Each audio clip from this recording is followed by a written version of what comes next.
What if I told you that electricity, actual, real electricity powering real things, sold for basically 0 rupees in India? Not a glitch, not a joke. It actually happened twice. On April 5th and again on May 25th, the Indian Energy Exchange, India's real-time electricity marketplace, saw power selling for 0.0003 rupees per unit. That is not cheap. That is free with extra steps. So what on earth went wrong? Here's your analogy. Picture 300 chai stalls suddenly cramming into a lane that only has customers for 100. Overnight, chai is practically free. Amazing if you're buying, absolutely devastating if you're selling. That is solar power in India right now. India has built up 144 gigawatts of solar manufacturing capacity. Gigawatts being the measure of total power generating muscle. But the country is only actually installing 45 to 50 gigawatts worth of new solar projects every year. Do the math. That's a 3-to-1 oversupply ratio. 3 times more production firepower than the market can absorb. And it's not just an India problem. Globally, solar module spot prices crashed 50% through 2023 alone, and the IEA projects that solar manufacturing plants worldwide will run below 40% capacity all the way through 2028. Then the monsoon hit. Demand dropped. Factories slowed. Air conditioners switched off. Right at the exact moment solar farms were pumping out peak generation. Supply spiked. Demand tanked. Prices collapsed. India essentially built a solar engine 3 times bigger than the road it has to drive on. And until storage and demand actually catch up, this oversupply mess keeps prices volatile, unpredictable, and honestly, kind of dangerous for businesses. What does that mean for your energy bills and your supply chain? That's exactly what we're getting into next. So now that you know prices are cratering, the real question is, who's quietly celebrating? And who's quietly panicking? Let's start with the winners. And honestly, the biggest one here is kind of surprising. Discoms. Yes, those perennially cash-strapped state utilities that buy power and sell it to you. When spot prices on the exchange drop to near zero, discoms can procure electricity at almost no cost. That's a huge deal for entities that are basically famous for being financially stressed. And on paper, that benefit trickles down. If you run a factory, a cold storage facility, or a data center, cheaper procurement could mean more stable or even lower electricity bills for you.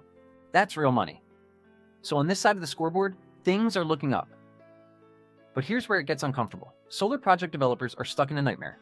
The whole business model of building a solar farm runs on PPAs, power purchase agreements, long-term contracts that lock in the price you'll sell electricity at for the next 25 years. Now imagine trying to price that contract when the spot market is basically giving power away for free. No rational developer signs up for that. So new PPAs are becoming unviable, new capacity is stalling, and somewhere around 3 to 5 years from now, that starts looking like a very real shortage problem. And then there are the manufacturers. Ori Energy's Vikram Solar, Tata Power Solar.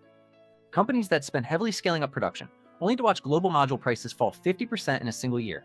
They can't easily pivot to exports either, because international trade tariffs shut that door. So they're sitting on inventory watching revenue shrink with nowhere to run. Here's the brutal irony. Solar got so successful, so fast, that it's now financially destroying the very companies that built the infrastructure to make it happen. So cheap power is coming. That part is real. But the supply chain making it possible is under serious stress. Next, let's look at what India actually needs to fix before this unravels completely. So we know the problem. Too much solar, not enough demand, prices crashing. But here's the more interesting question. Who actually wins from this mess? Think of solar power like a water tap that only runs during the day.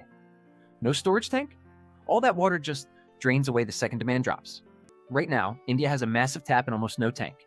That is the structural gap. And it is also the single biggest business opportunity in the energy space right now. The Central Electricity Authority, India's apex power planning body, has put a number on exactly how big that gap is. By 2032, India will need 74 gigawatts and 411 gigawatt hours of battery energy storage systems, BSS for short. To give you a sense of scale, 74 gigawatts of storage is roughly the entire power consumption of a mid-sized Indian state. And it needs to be built from near zero in under a decade. That is not a niche play. That is a structural demand mandate with a deadline.